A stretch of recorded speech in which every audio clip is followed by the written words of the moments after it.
আলিপুরদুয়ার জেলার কুমারগ্রাম ব্লকের এই রায়ডাক 2 নম্বর নদীতে। সামনে রয়েছে জয়দেব টাপু ও ধনতলি গ্রাম, অপর দিকে রয়েছে কুমারগ্রাম থানা কার্যালয় থেকে শুরু করে ব্লক কার্যালয় থেকে শুরু করে কুমারগ্রাম।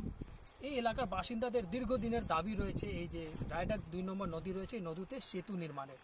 বহু বছর ধরে বাসিন্দারা দাবি জানাচ্ছেন যে এই নদীতে সেতু নির্মাণ করা হোক, কিন্তু সেতু নির্মাণ তো হচ্ছে না। বাসিন্দাদের প্রাণের ঝুঁকি নিয়ে এইভাবেই কিন্তু নৌকা দিয়ে নদী পারাপার করতে হয়। বাসিন্দাদের বক্তব্য, প্রতি বছর ভোট আসে ভোট যায়, বাসিন্দাদের শুধু আশ্বাস দেওয়া হয়, নেতাদের থেকে শুরু করে মন্ত্রীদের থেকে সবাই কিন্তু তাদেরকে আশ্বাস দেয় যে নদীতে ব্রিজ নির্মাণ করা হবে, কিন্তু ব্রিজ নির্মাণ তো হয় না। বাসিন্দাদের প্রাণের ঝুঁকি নিয়ে এইভাবেই কিন্তু যাতায়াত করতে হয়। হাসপাতাল থেকে শুরু করে থানা কার্যালয় থেকে শুরু করে ব্লক দপ্তর থেকে শুরু করে সমস্ত কার্যালয় কিন্তু নদীর ওপারে। বাসিন্দাদের খুবই সমস্যা হয়। বাসিন্দারা চাচ্ছেন শীঘ্রই তাদের জন্য চিন্তা ভাবনা করুক সরকার। সেতুর দাবি তো দীর্ঘদিন থেকে, মোটামুটি 50-60 বছর থেকে আমরা বলতে আগের লোকে তো দাবি করছেই, আমরা বর্তমানে এখন আমরাও দাবি করতেছি।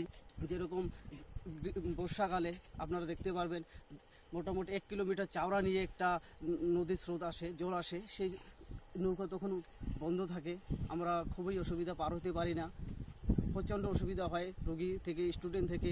এখানে কোনো স্কুলের সরকারি ভালো স্কুলের কোনো ব্যবস্থা নেই, প্রাইমারি স্কুল ছাড়া। তো আমাদের স্টুডেন্টগুলো এখান থেকে ওই পার হয়ে যায়, ওই নৌকো দিয়েই একমাত্র ভরসা। এমন সময় পরীক্ষা দিতে পারে না। আমরাই যেমন এখানে কোনো সময় গাড়ি যে টিউ থাকে, টিউ দিয়ে পার হই, পরীক্ষা দিতে হবে, আমাদের তো ভবিষ্যৎ দেখতে হবে, কিন্তু আমরা এখান থেকে ভালো কোনো রেজাল্ট করতে পারি না একমাত্র ওই চলাচলের ব্যবস্থা নিয়ে। ভালো টিউশন পড়তে পারি না, আমাদের এরকম একটা জায়গা, ভালো মাস্টার আসতে যায় না টিউশন পড়াতে, নানান অসুবিধা রয়েছে। যদি আমাদের এই ব্রিজটা থাকতো, আশা করি এই গ্রামটা অনেক ডেভেলপ হতো। আলিপুরদুয়ারের কুমারগ্রাম থেকে অজয় শাহ, কলকাতা।